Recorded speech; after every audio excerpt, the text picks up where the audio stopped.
स्वास्थ्य मंत्री कमल गुप्ता रोहतक पहुंचे। वहीं विधानसभा चुनाव को लेकर बोले कि पार्टी हमेशा चुनावी मोड में रहती है। चुनाव के लिए पार्टी पूरी तरह से तैयार है। उन्होंने कहा कि पार्टी ने मेरे जिम्मे 9 जिले लगाए हैं और इससे पहले भी ड्यूटी लगती रही है, तो इसी कड़ी में आज मुलाकात करने के लिए यहां आया हूं।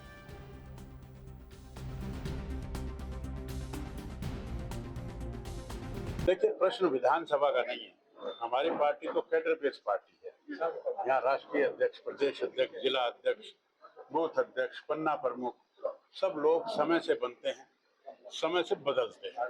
हमारी पार्टी जो 24 घंटे और 12 महीने अपने पार्टी का काम करती है, पार्टी के संगठन को मजबूत करती है। और चुनाव तो बहुत होते हैं, कोई पंच का, सरपंच का, पार्षद का, मेयर का, एमएलए का, एमपी का, तो सब चुनावों के लिए हमारी पार्टी तैयार है। ये केवल विधानसभा की बात नहीं। मैं यहाँ पर पार्टी के निर्देश से मेरे जिम्मे 9 जिले लगाए हैं और पहले भी लगती रही है ड्यूटी। तो ऐसे मैं यहाँ सब लोगों से मिलने आया हूँ, सब लोगों की खैर खाम पूछने आया हूँ, इसी निमित्त यहाँ आया। 5 लोकसभा में 5 सीटें हार गए आप लोग, उसका कुछ असर पड़ेगा? आप जीतने की बात करो ना।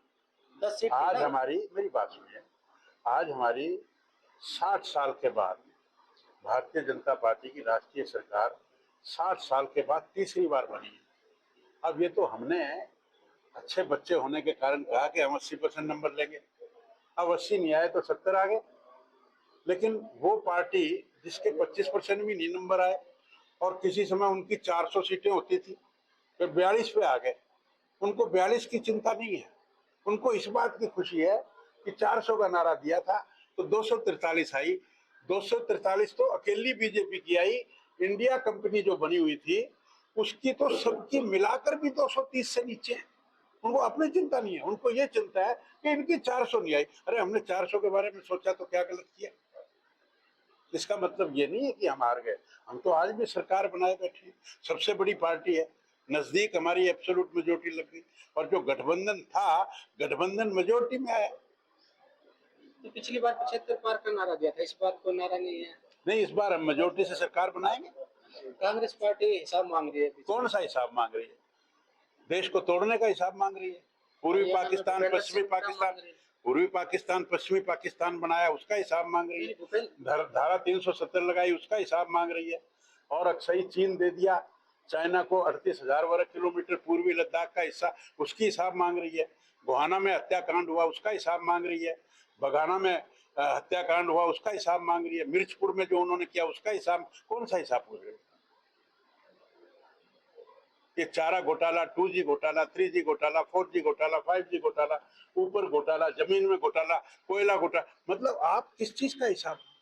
आपका हिसाब तो सारा बही खाता बिगड़ा पड़ा है। शीशे के घर वाले सीमेंटेड हाउस पर पत्थर फेंक रहे हैं।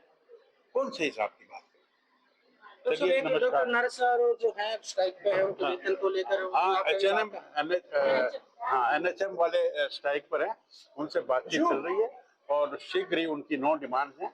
काफी डिमांड्स पर सहमति बन गई है, 1-2 रहती है, उन पे भी 1-2 दिन में बन जाएगी। और मैं आपके माध्यम से उनसे अपील करता हूँ कि वो स्ट्राइक का रास्ता छोड़ें और वापस ड्यूटी। नर्सिंग एसोसिएशन भी सर स्ट्राइक पे, कल उन्होंने मास कैजुअल की चेतावनी दी है। कोई बात नहीं, देख लेंगे, अब चुनाव का समय।